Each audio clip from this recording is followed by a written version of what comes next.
कई लोग अपनी ज़िंदगी से खुश नहीं होते। उन्हें लगता है कि उनकी प्रॉब्लम्स की वजह कोई और है। फैमिली, फ्रेंड्स, पार्टनर, सोसाइटी और या फिर सिस्टम। और कभी-कभी ये सच भी होता है।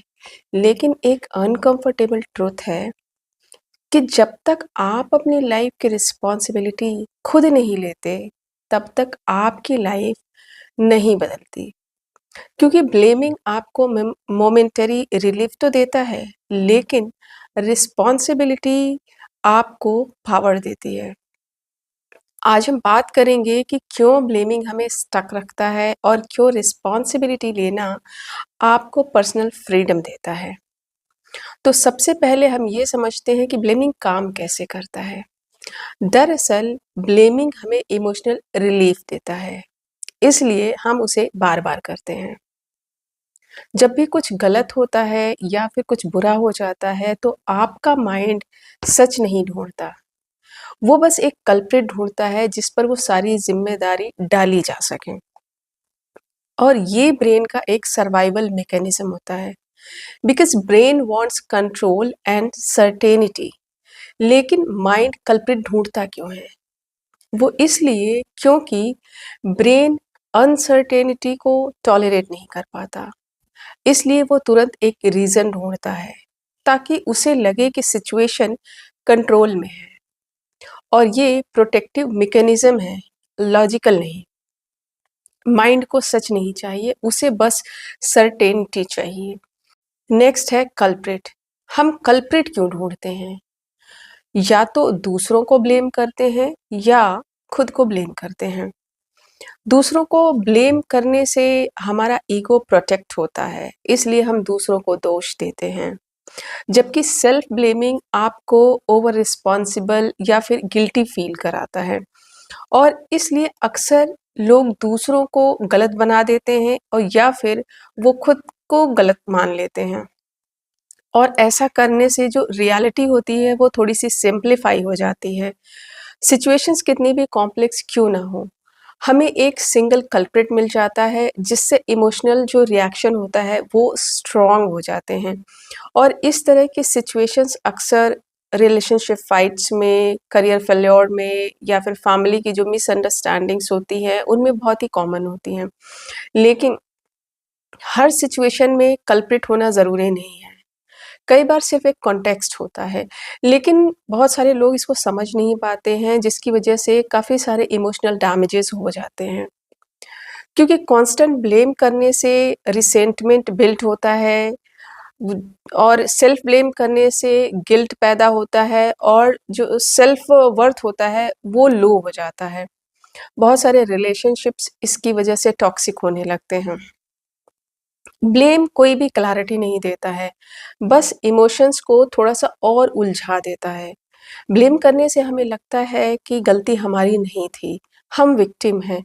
इससे मोमेंटरी पेन जो होता है ना, वो कम लगता है। लेकिन प्रॉब्लम ये है कि ब्लेमिंग हमें पावरलेस भी बना देता है। इसलिए जब भी कभी ऐसे सिचुएशन आए, तो कल्प्रिट ढूँढने से बचना चाहिए। और ये समझने की कोशिश करना चाहिए कि what actually happened, what can I learn from this, what is in my control. Growth blame से नहीं आता है, अवेयरनेस से होती है। क्योंकि अगर आपकी लाइफ की डायरेक्शन हमेशा दूसरे लोग डिसाइड कर रहे हैं, तो यकीन मानिए चेंज भी वही कर सकते हैं और यहीं से लाइफ स्टक होने लगती है। जाने अनजाने हम अपनी लाइफ का कंट्रोल दूसरों को दे देते हैं। एक ऐसा समय था जब मुझे लगता था कि मेरी लाइफ की सारी प्रॉब्लम्स की वजह या तो सर्कमस्टेंसेस हैं, सिचुएशंस हैं और या फिर लोग हैं। मुझे लगता था कि मुझे सपोर्ट नहीं मिला, मुझे लगता था कि मुझे समझा नहीं गया। मुझे लगता था कि मेरी लाइफ डिरेल हो गई है बिकॉज़ ऑफ अदर्स। लेकिन बाद में मैंने रियलाइज़ किया कि कुछ डिसीजंस मेरे भी थे। लाइफ के कई सारे फैसले मैंने इमोशनल स्टेट में लिए। जैसे कि एक बार मैं एक टॉक्सिक वर्क कल्चर में कई सालों तक काम करती रही, मुझे पता था कि वहाँ का जो एनवायरनमेंट है वो मेरे लिए बहुत ही टॉक्सिक है, फिज़िकली और इमोशनली भी। पर मैं वहाँ से निकल नहीं पा रही थी क्योंकि मुझे ऐसा लग रहा था कि अरे! कुछ दिन तो इनके साथ काम कर चुकी हूँ, अब इनसे एक इमोशनल बॉन्डिंग हो गई है और फिर ये रिक्वेस्ट भी कर रहे हैं कि छोड़कर मत जाओ। तो बस इस बात उनके इस तरीके के बिहेवियर को वो टेम्परेरी एक जो कनेक्शन मेरा उनसे बन गया था, उसकी वजह से मैंने उस जगह को नहीं छोड़ा, जिसकी वजह से बाद में मेरा बहुत सारा नुकसान हुआ था, इमोशनल लेवल पे स्पेसिफिकली और उसकी वजह से मुझे थोड़ा हेल्थ इश्यूज़ भी हो गए थे। तो मैंने क्या किया कि मैंने अक्सर अपनी इमोशनल स्टेबिलिटी को अपने आस-पास के लोगों और सिचुएशंस पर डिपेंड कर दिया था। कई बार मुझे रिस्क दिखाई देता था, पर फिर भी मैं इग्नोर कर देती थी। कई बार मैंने अपनी वैल्यूज़ और टाइमिंग कॉम्प्रोमाइज़ की, जिसने मुझे विक्टिम माइंडसेट में फँसा दिया था। जब ब्लेमिंग एक हैबिट बन जाती है, तो हम खुद को विक्टिम समझने लगते हैं और धीरे-धीरे ब्रेन का एक नैरेटिव बन जाता है और वो क्या होता है? वो नैरेटिव ये होता है कि मेरे साथ ही ऐसा क्यों होता है? कहीं न कहीं एक हिडन बिलीफ भी होता है कि मेरे साथ तो बुरा ही होता है। फिर से एक बार हो गया तो क्या हुआ? इसमें नया तो कुछ भी नहीं है, मेरे साथ हमेशा ही ऐसा होता रहा है। उसका नतीजा ये होता है कि हम सिचुएशंस को चेंज करने के लिए जो एफर्ट्स चाहिए होते हैं, वो कम करते हैं। क्योंकि हमारे अंदर एक बिलीव बन जाता है कि कंट्रोल हमारे पास है ही नहीं। लेकिन सच ये है कि विक्टिम माइंडसेट आपको टेम्परेरी प्रोटेक्शन देता है, लेकिन आपकी ग्रोथ को रोक देता है और लाइफ धीरे-धीरे रिएक्टिव बन जाती है क्योंकि रिस्पॉन्सिबिलिटी जो होती है ना, उसको लेना बहुत ही अनकम्फर्टेबल होता है और रिस्पॉन्सिबिलिटी लेना इसलिए मुश्किल होता है क्योंकि उसमें आपका ईगो हर्ट होता है। लेकिन रिस्पॉन्सिबिलिटी लेने का मतलब हमेशा ये नहीं होता है कि आपकी गलती है या आप गलत हो।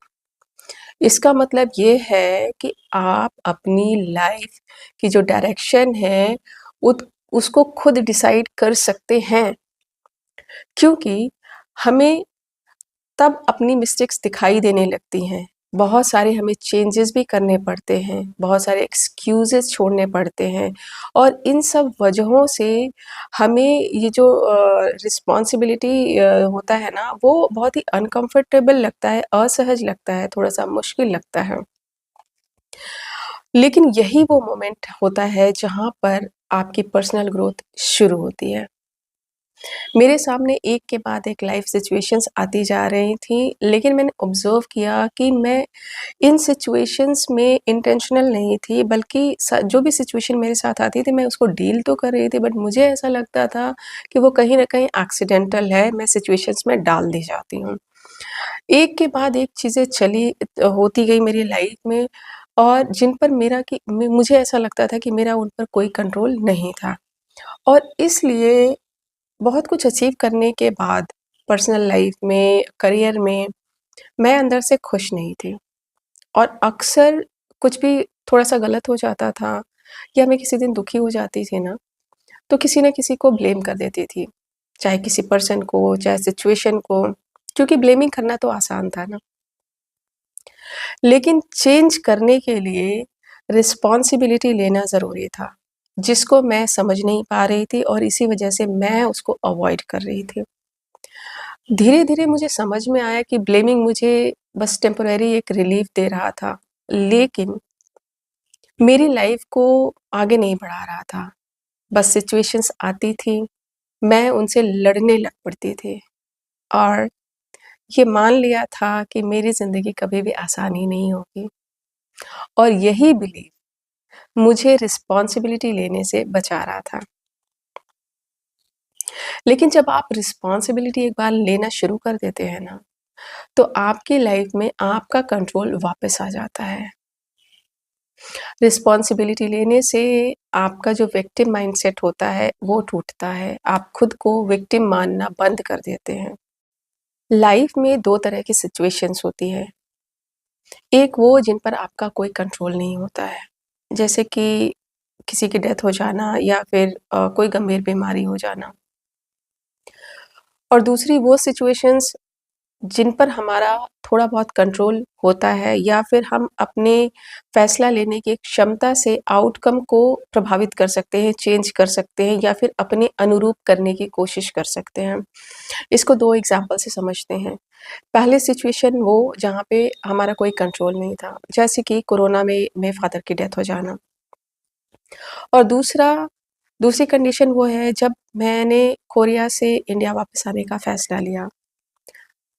उस फ़ैसले को मैं बदल सकती थी, उसका कंट्रोल मेरे पास था। मैं चाहती तो ऐसा फ़ैसला लेती कि इंडिया नहीं आती और अपने करियर को वहीं पर कंटिन्यू करती।